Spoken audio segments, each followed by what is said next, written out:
faut revenir sur un débat récurrent concernant la condition des femmes. La plupart des femmes nous répondent spontanément quand on leur dit pourquoi les femmes n'ont pas la place des hommes dans l'histoire, des grands hommes, des génies, etc. Alors, vous savez ce qu'elles répondent, enfin vous le savez.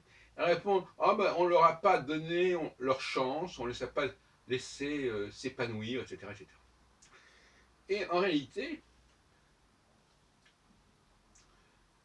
se pose le problème de la grâce. Vous savez que le mot grâce est un mot auquel j'attache la plus grande importance. Et être juif, c'est une grâce. C'est un don. Et c'est différent d'ailleurs entre être doué, c'est celui qui a reçu la grâce en fait. Car celui qui reçoit simplement un don, au fond, un don, on donne quelque chose à quelqu'un. La grâce, c'est un don d'une autre dimension. C'est pour ça qu'on parle de. En français, il y a les deux mots. On dit doué ou sous-doué, par exemple. Et puis il y a celui qui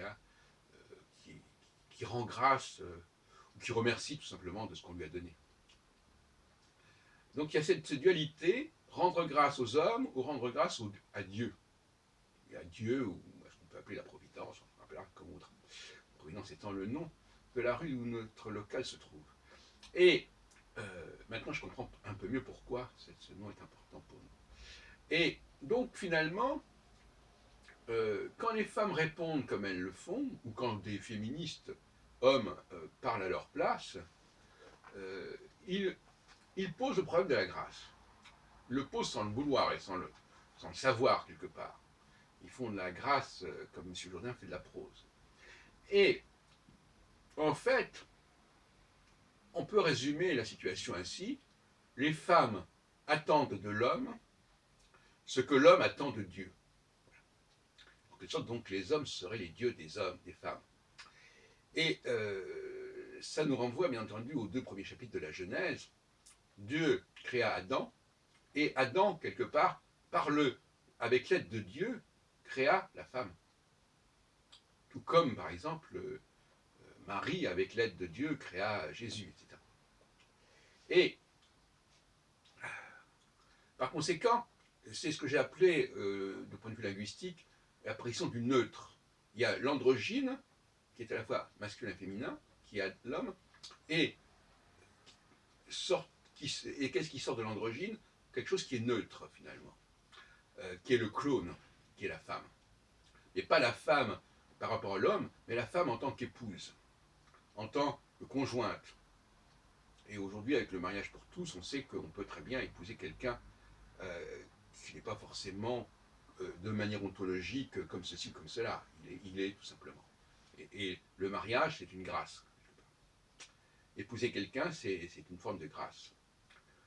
C'est créer quelque chose, créer un lien, comme Dieu crée un lien, etc., à un autre niveau.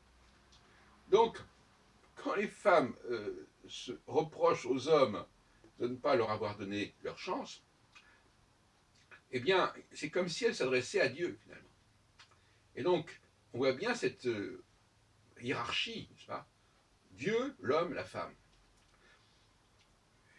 Par conséquent, chaque fois que maintenant une femme me dira ah ben on ne nous a pas donné notre chance, vous direz ben oui, effectivement, vous n'avez pas reçu cette grâce de Dieu et vous attendez que nous les hommes, nous vous la conférions. Bon, très bien. Mais ce n'est jamais, c'est pas la même chose de toute manière.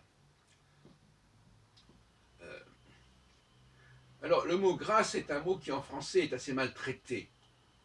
Parce que, au fond, alors qu'en italien et en espagnol, on dit gracias pour l'espagnol et grazie pour donc le mot grâce apparaît bien. En français, on dit merci.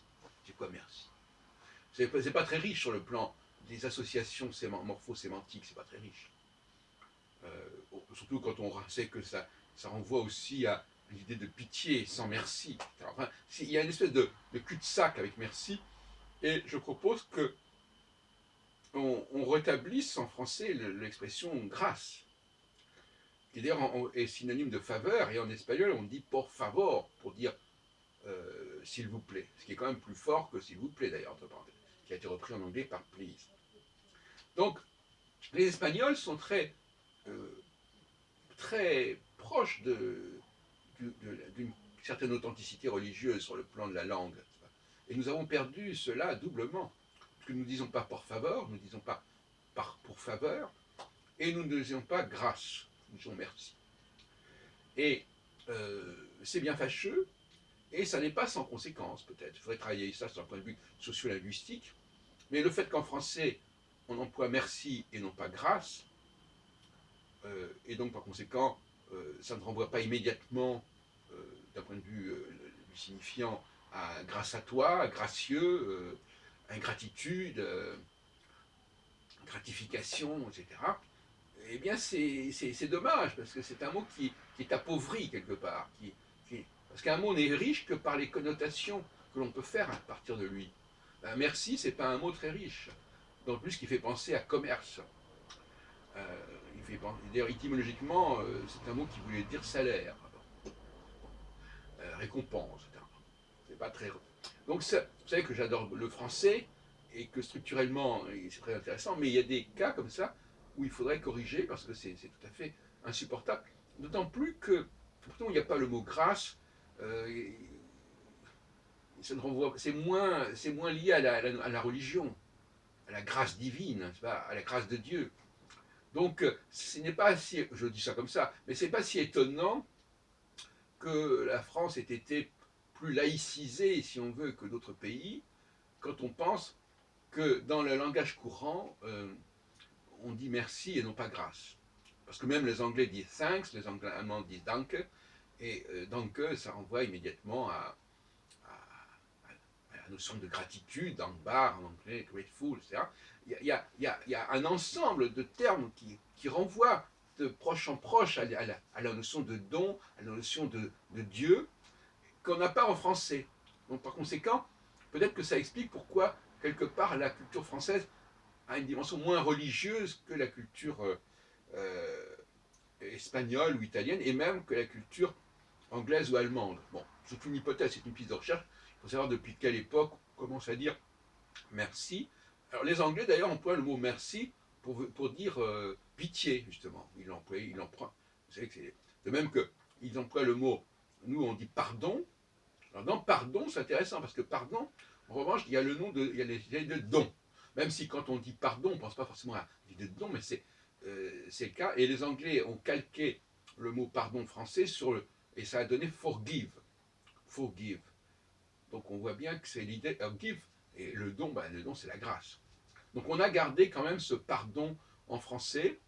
C'est à ce moment-là qu'on est plus dans le religieux, quand on emploie le mot pardon, beaucoup plus quand on dit merci ou s'il vous plaît. Et d'ailleurs, les Anglais, curieusement, au lieu de dire forgive au niveau des formes de politesse, ils disent pardon, pardon me.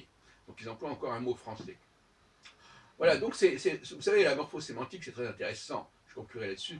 Morphosémantique, c'est le fait que la construction même étymologique est porteuse, sinon de signification, du moins d'association. La notion d'association de mots, d'association d'idées, est liée à la question des racines, des étymologies.